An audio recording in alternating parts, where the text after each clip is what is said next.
So fired up for today's show. We have so much to get into. Thank you for starting your week with us. Welcome into First Take. Skip Bayless, Stephen A. Smith, Molly Karam here with you. Gentlemen, good morning. Listen, I respect you for just showing up today. I'm impressed. Way to go. Well, I'm not you. Huh? You got courage. I'm not you.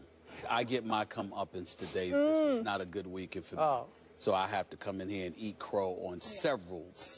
Will you shake He my might have got hand a first, couple right. Thank you. I really didn't want to. All right, I know. But I will. I know you didn't. You got me today. You got me today. All right, I got it. All right, here we go. I got it. You had a good week. But how about Except for them my Cowboys? We'll get into them in just a bit, and of course, Dez as well. But first, let's focus on the battle of undefeateds. The Broncos defense, reminiscent of the Orange Crush, made the Packers offense look pedestrian with a 29-10 win in Mile High. Skip, was this more about Denver's defense or Aaron Rodgers? Oh, wait a second. Stephen A. Smith, I got my stats here, and my stats say, did I fall asleep and dream that Aaron Rodgers had a grand total of 77 yards can I repeat that again? Yeah. 77 yards passing. So once again, last night, the bad man was just bad. In fact, he was beyond bad. He was horrible, the bad man was. I got to say this because this was my final thought at the end of that game last night. For once, Aaron Rodgers looked more like Mr. Rodgers. He really did. The Denver Broncos made Aaron Rodgers look like Mr. Rodgers. Who knew? Who would have thought? And I'm going to ask you again, as I sit here and ask you week after week, when are you and all those blind Aaron Rodgers worshipers out there, most of you in Packer Nation, when are you going to wake up? And when are you going to realize that the bad man just is not that good, especially when it matters most?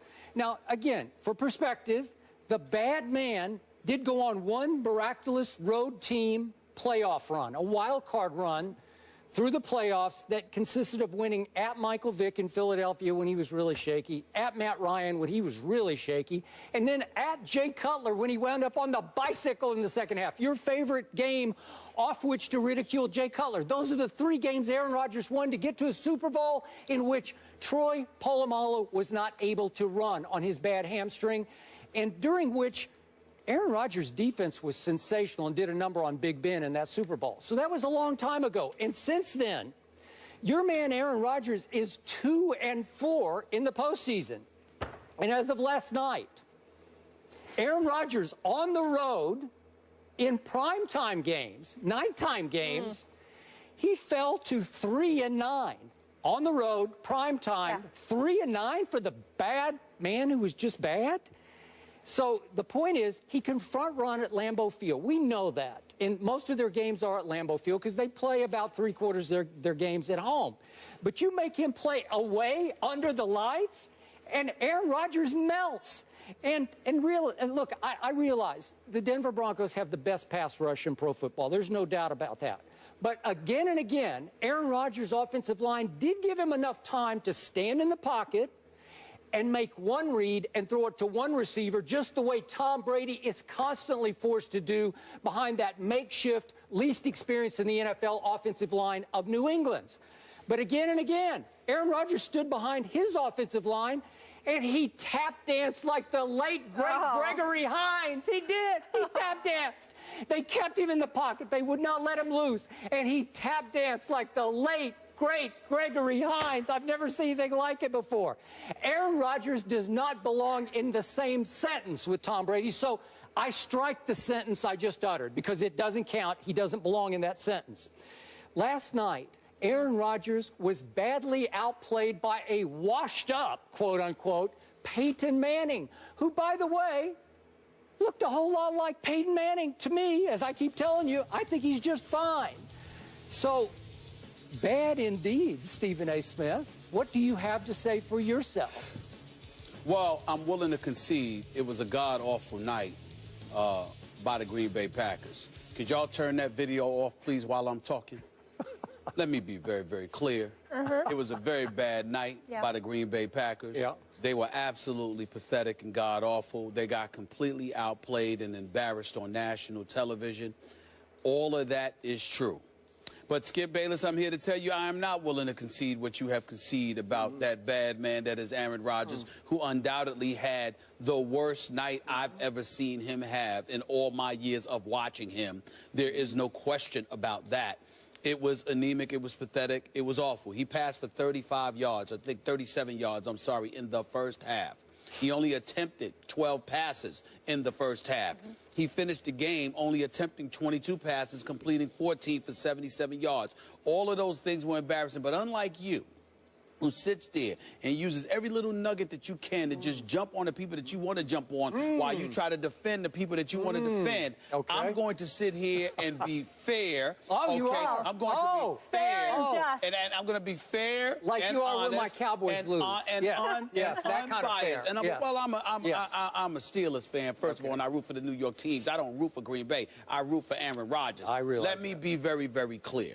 Skip Bayless, I think you're being grotesquely unfair because I don't think that you are taking into account what this man had to work with. First of all, yes, Denver had 3 sacks. Yes, Denver jumped out to a 17-0 lead. Therefore, they could take chances. They could go at him all night long, and there was little to nothing he could do. You know why? Because I don't care how great of a quarterback he is. When you have guys in Randall Cobb and Starks who cannot get open, and don't get me started with Richard Rodgers. Randall Cobb can't get open? They didn't get open. They weren't getting open last night. What if they got open quickly? I let you talk. I let you talk. I didn't say a word. I let you go on your little soliloquy. I didn't say a word. I sat here and I took it. All right? The Denver Broncos are #1 in points allowed, #1 in yards allowed, #1 in pass yards allowed. They have the elite defense in the game. Meanwhile, Green Bay's defense, which I continuously lament, I have repeatedly told you I didn't trust. You even brought up the fact that how they played over the first 6 games. I said it means nothing to me. I do not trust that defense. Gave up 500-plus yards to this offense. Gave up 160 yards to a rushing attack that hadn't done that in the first 6 games of this season. You look at what transpired last night. And Aaron Rodgers had to go up against an elite defense, and Peyton Manning did not. Aaron Rodgers had guys who could not get open. He was back there, he was scrambling in the pocket, running for his life, and guys still couldn't get open, even after he created time and space for them to do it. So in the end, all I learned from last night, regardless of what you want to say about Aaron Rodgers, all I learned last night is the absence of Jordy Nelson, what that means to this team, the fact that he doesn't have enough weapons, the fact that their defense isn't much to brag about by any stretch of the imagination. You combine all of that with the IQ of a Peyton Manning, a running game that showed up against that suspect defense, a secondary which, by the way, is unquestionably the best in the NFL right now. We've been talking about the New York Jets. We'll get into them a little bit later on in the show. But the bottom line is Aqib Talib and Chris Harris together. I mean, you have basically gone about the business with Wade Phillips as his defensive coordinator, because we all know, whereas we have questions about Wade Phillips, the head coach, there is no question about him as a defensive coordinator. You look at what that secondary is able to do. Denver's got the best secondary in the NFL. That is what Aaron Rodgers went up against last night, devoid of the weapons he needed. Guys couldn't get open. But ultimately, he's the quarterback. He's the star of the franchise. And he looks every bit as bad as everybody else because the sun shines and sets with him in Green Bay. It is what it is, period. Green Bay, to me, I just wasn't impressed. Okay. Now, I'm going to remind you, Green Bay's defense came into this game last night ranked #1 in the NFL in points allowed. Right. Remember? Yes. Okay, so you can't tell me that Green Bay's defense is all that. Well, who had they gone against, Skip? Broncos. What's that? Who had they gone against? That was my issue with Green Bay. I didn't think much of them is all I'm trying to say to you. I've never been sold on them. I think everything about Green Bay, all right, with the exception of Shields making a play here or there, or ha-ha Clint Dix, the bottom line is it's about Clay Matthews and whether or not he can get to the quarterback. If he can't do it, you don't hear much about anything from Green Bay's defense. They usually don't break, but they bend an awful lot. And against somebody like Peyton Manning, they're going to break. In the end, this defense got exposed big time. That's what happened last night more than anything. The offense, look, man, you've got a guy in Starks, for example. You just look at him. I'm sorry, Joe. You just look at these guys. With the Giants, with the Oakland Raiders, couldn't last. Everybody was making a big deal about what he was going to do when he was with Green Bay. What has happened? Couldn't get open last night. Randall Cobb had 6 receptions. He could barely do but so much because they were able to key on him. You're limited. It's just that simple. You're just limited. So I remind you, James Jones came into this game leading the NFL in touchdown catches. I understand. Am I right about that? I understand. And I'm not sure what happened last night, but... What do you mean you're not sure? He caught one ball for 2 yards. Wait a minute. Don't lie to the American public. Okay, you know too much football not to know what happened to them defensively. You cannot give this quarterback a pass for what happened. Again and again, he had a first look. He had time. But the point was that the bully got bullied because at home, Aaron Rodgers front runs on everybody. And if you do let him get out of the pocket, he will run it down your throat and throw it down your throat. But they kept him in the pocket. They made him take a first look, and he choked. He's like, you know, double clutching because he's not Tom Brady. Tom Brady gets rid of it in 2.5 seconds every play. He picks out a receiver that's going to be open before the snap, and he says, boom. And all I'm saying, boom. and all I'm saying to you is the operative phrase there is who are going to get open. There was nobody open for Green Bay last night. That's what I'm trying to say. Are you trying to tell me, because I know how meticulous you watch football games, but I also know how duplicitous you can be, because you'll say what you want to say to make your point, and you'll ignore other facts. You're trying to tell me you saw Green Bay Packers receivers open? Did you see receivers open last night? Did you see receivers open? Yes, I saw Randall Cobb finally catch a ball and look up like, I've been open. Like he's looking around like, I've been open. Find me. I've been open. Aaron. I've been open. Mr. Rogers. Against Akeem Talib and Chris Harris. Really? You sure about that? You know better. You know better. You know there was nobody open. I cannot wait for November 29th when Tom Brady visits that same stadium that we were watching in last night. Because Tom Brady will not have these issues against that defense. I'm not saying he'll pick it to pieces, but trust me, I'll bet you right now, Tom Brady throws for more than 77 yards. We're going to discuss that one later. We will discuss it later, but Tom Brady will have 77 yards in warm-ups, in pregame warm-ups. He will have 77. I would like to remind you, he does have somebody by the name of Rob Gronkowski.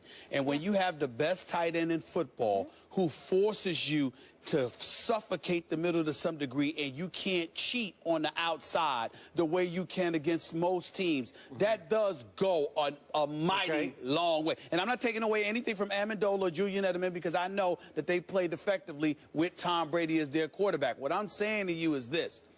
That's an elite weapon to have. A matter of fact, we've debated about Peyton Manning. You know, Owen Daniels and Green showed up at the tight end spot yesterday, but they were missing in action the first 6 games, So a lot of people felt that had something to do with what has served to neutralize Denver's offense. Having an elite tight end helps. Having Julius Thomas all of those years helped Peyton Manning. That not having him has affected Peyton Manning. You're Tom Brady, and you have Rob Gronkowski. That goes a mighty long way. Who the hell does Aaron Rodgers have? Richard Rodgers. Sounds like a daggone burger, for crying out loud. I mean, are you kidding me? I don't want to hear that. Like Roy Rodgers? Yes, sir, like Roy Rodgers. Like a burger joint. I meant a burger joint. I meant a burger joint. But what I'm saying to you is that that's what like you a have. Composer to me. Yeah, something like that. Well, it sounds like a burger joint to me. But well, it's like, where both your minds that's go. what you have. That's what you have available to you. Again, this is not the day for me to make a case for Aaron Rodgers. He got beat down last time. I've never seen him look that bad. It wasn't a beautiful day in the neighborhood. I haven't seen him. That's right. Wasn't a beautiful day. Touche. Yes, thank you. I have not seen Aaron Rodgers look that bad. But I also didn't see any receivers open. And I think that had a lot to do with it. It had I really a lot to do with it? I really believe that. Yeah, and Tom Brady has who to get deep? Who's their deep? Wait a minute, wait. Again, help me out. Help me out. Once again. Who gets deep for Tom Brady? Who spreads the who stretches the defense? Well, again, nobody. If you have a Rob Gronkowski forcing you to sandwich and suffocate the middle, then you can do other things because Rob Gronkowski demands that kind of attention. Even on guys that are not sticking him, they constantly have to keep an eye. They can't take their eyes off of him. They can't let him leave their sights because he's that lethal. And that does open things up. Ask Edelman, ask Amendola, ask LaFell, who dropped so many passes, at least over the last 2 weeks. Ask them what Rob Gronkowski does for them. We are talking about the guy that you say is the greatest quarterback in the history of the NFL. You've never seen anything like him before. I have said to you, I have never seen a quarterback more talented than Aaron Rodgers, and I sit here today and still say that. It's a bad night. I've never seen a quarterback more talented than him. How can he throw for 77? Well, because guys couldn't get open. Oh, okay. Guys couldn't get open against the #1 defense with the #1 secondary in all of the NFL. If he's that great, he could. Listen.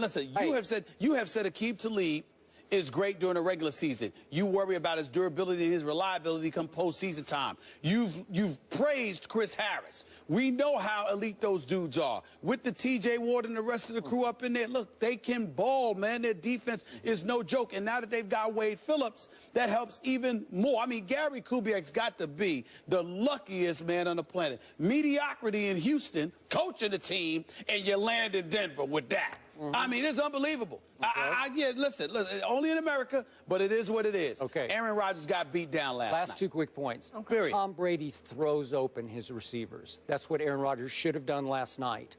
And number 2, we got to give a quick point of order here that Peyton Manning was special last night. You got to give that up, yes, right? Absolutely. He was just special. He was. To complete 6 out of 9 from 15 yards farther. He was, but again, Green Bay's defense never moved. We talked about it last week when you talked about how the numbers show that they will. I said, Skip, this is not an elite defense. You see them bending a lot. They can be exposed. And every time they go up against a big-time team, they get exposed. It's always Rodgers coming to save the day. You did think that Green Bay could go in there and win. I thought Aaron Rodgers could go in there and win.